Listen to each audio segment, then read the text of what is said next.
Nusantara.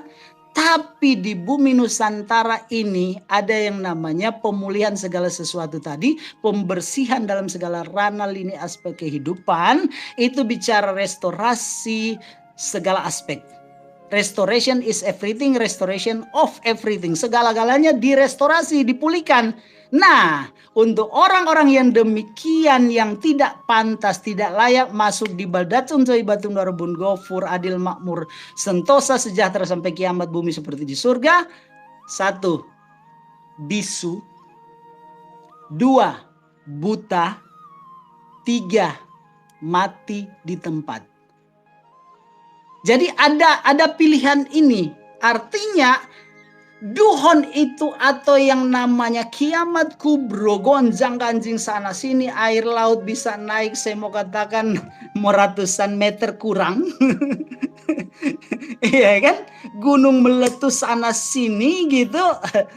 Tapi Allah Subhanahu wa taala itu sangat baik, Kang. Sangat baik.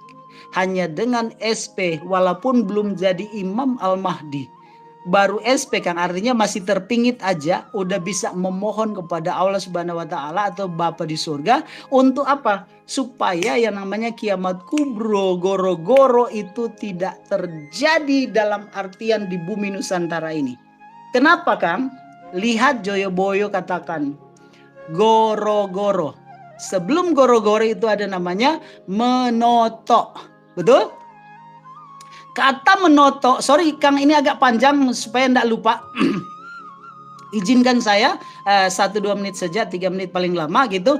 Jadi menoto negoro. Jadi menoto negoro, kalau istilahnya secara benang merahnya menoto negoro itu harusnya begini, menoto nogoro. Oke? Itu benang merahnya harusnya begitu, menoto negoro. Tetapi kenapa dia menoto negeri? Kenapa dia maksudnya menoto negoro? Bukan menoto nogoro, tapi menoto negoro.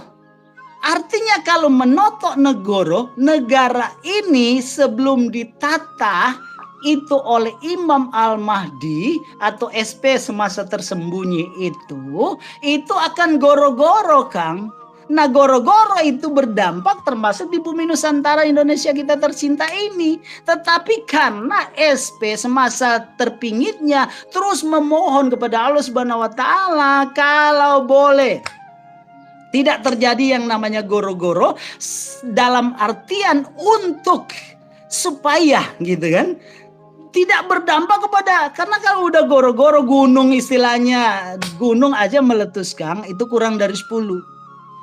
Air naik di atas 50 meter. Itu kalau mau terjadi ya. Kalau mau terjadi, orang mau percaya atau tidak. Tapi kalau mau terjadi atau misalnya gitu kan, orang mau, misalnya 1000 aja orang mau itu terjadi. Kira-kira gitu. Orang nantang nih, 1000 aja gitu. Orang gitu ya udah coba gitu. Oh terjadi kan gitu. Tapi ini versi yang tidak terjadi gitu. Kenapa? Karena SP itu memohon kepada Allah Subhanahu wa taala supaya goro-goro itu tidak terjadi. Maka harusnya menoto nogoro, dia turun ke menoto negoro.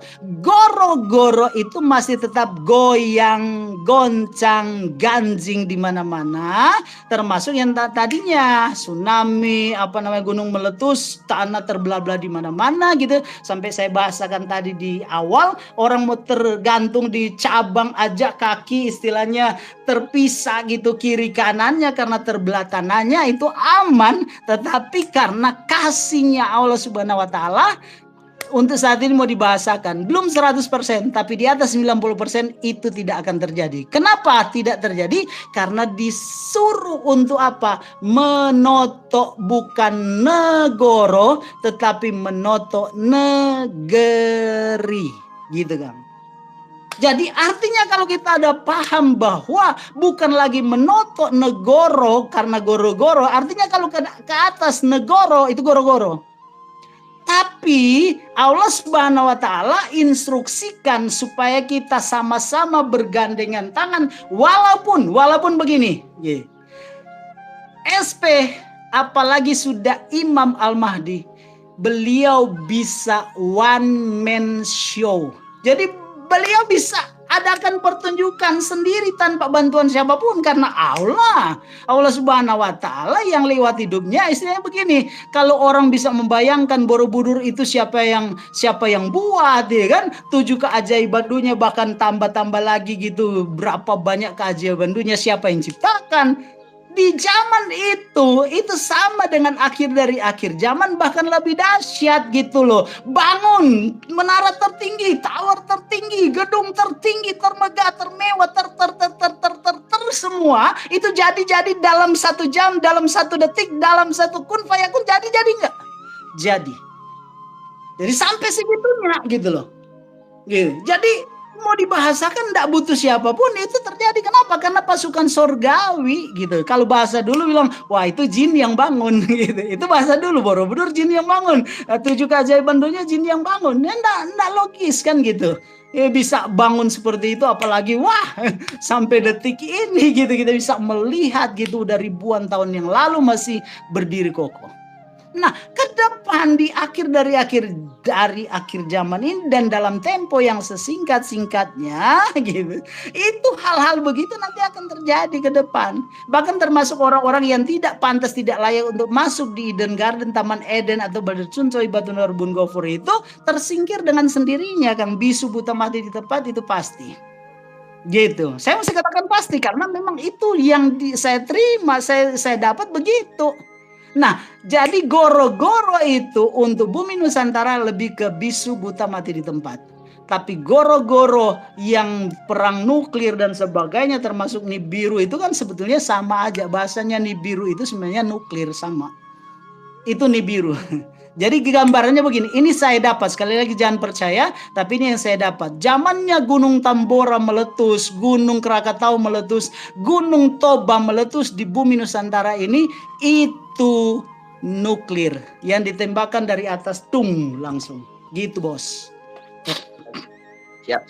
Ya, jadi seperti itu dulu, Kang. Kalau masih ada itu kurang-kurang apa atau salah-salah ngomong atau kurang-kurang enak didengar, boleh direm-rem dikit.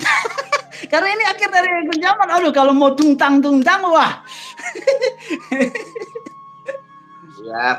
Nih, saya mau berkomentar sebentar ya. Ya. Ya, memang kalau kita mendambakan negeri-negeri adikjaya, negeri-negeri kita udah, negara lain udah ke planet, ke bulan, kita masih membahas ini. Nah, secanggih apapun negara itu kemarin itu banyak digoncang muka bumi, digoncang gempa bumi itu udah kocar kacir. Jepang kurang intelektual apa, kurang pandai apa orangnya, tetapi kena tsunami terus, nggak bisa untuk menanggulangi ini, tidak untuk mendeteksi. Itu mendeteksi itu pas saat sudah terjadi loh, belum yang akan terjadi gitu loh. Bedanya dengan kalau memang petunjuk Allah itu mampu melihat, oh ini akan terjadi, makanya kita harus siap-siap. Nah kalau teknologi itu kan, kalau gempa itu kan alat alarm itu kan kalau udah gempa baru ada peringatan gitu. Jadi tidak semua negara-negara yang udah ke bulan konon katanya ya, tapi kan masih banyak diragukan. NASA itu juga masih banyak diragukan. Jadi jangan langsung kita langsung persepsi bahwasanya negara lain itu lebih maju. Ya memang lebih maju, tetapi tidak ada negara yang mampu mencegah azab daripada Allah, atau mencegah kemurkaan Allah, atau mencegah alam. Itu nggak ada yang mampu. Senegara secanggih apapun nggak ada yang mampu. Itu yang memang kita yang mampu itu hanya di hati nih, Allah tiap detak jantung. Tuh. Mungkin kita walaupun berbeda keyakinan, kita tetap damai loh, ya. Kita saling menghargai. Harus gitu, Kang. Harus gitu. Karena orang yang tidak mau berdamai dengan diri sendiri dan orang lain, tidak mau memanusiakan orang lain, selalu istilahnya bermusuhan dengan orang lain, akan sangat sulit masuk di Eden Garden atau Taman Eden yang menjadi blueprint atau rencana rancangan cetak biru Allah Subhanahu wa taala yang akan kembalikan kepada alfa atau awal diciptakan Taman Eden menjelang ke istilahnya kiamat. Itu Taman Eden yang kedua, omega akhir gitu. Taman Eden yang begini, manusia belum merasakan sesungguhnya Taman Eden yang Allah Subhanahu wa taala ciptakan, maka Allah Subhanahu wa taala akan mengizinkan gitu yang dia ciptakan di awal itu. Betapa dahsyat luar biasanya gitu kalau manusia hidup di Taman Eden. Semua tersedia. Orang tinggal ngomong ada, jadi. Maka dimanapun Imam Al-Mahdi itu berdiri saja, contoh saja gampang Kang, dia masuk rumah makan setelah dia masuk pasti rame, itu pasti. Walaupun masih SP, masih terpinggir tersembunyi, apalagi kalau udah Imam Al-Mahdi, perantara alam maha diri gitu kan. Maha hadir, omnipresent, dan maha mendidik gitu. Pokoknya semua itu tangdang karena Allah Subhanahu wa taala yang number one gitu. Jadi raga itu cuma dipakai tool gitu loh. Maka dikatakan hamba Allah gitu kan. Abdullah kan gitu, hamba Allah yang dikasihi, yang disayangi, melebihi hamba-hamba yang lain. Itu Abdullah. Ya, tadi melanjutkan ya, kalau kita saling bermusuhan antara agama yang lain, ya tentunya kita mengingkari Al-Quran. Ya. Yang dimana di surat Al-Kafirun, lakum dinukum waliyadin. Oke, kita lanjut lagi pembahasan ya. Kita tadi untuk apa namanya, biar paham. Kang sedikit mengenai yang tadi gitu, yang di surat Al-Kafirun dan sebagainya. Bahwa sesungguhnya kurang dari 1 menit aja. Sesungguhnya Pancasila itu adalah intisari atau perasan dari semua kitab-kitab suci di muka bumi ini gitu loh. Jadi itu perasan atau intisari dari kitab-kitab suci gitu loh. Jadi Pancasila itu udah number one, nomor 1, memang itu udah bagian dari program sorga gitu loh. Jadi itu udah memang program sorga yang diturunkan khusus di bumi Nusantara ini. Tetapi di luar Nusantara udah banyak orang menjalankan Pancasila. Tetapi kenapa untuk bumi Nusantara sendiri atau Indonesia tercinta kok susah menjalankan Pancasila? Padahal Pancasila itu adalah perasan dari semua kitab suci. Gitu, seperti itu Kang. Lanjutkan.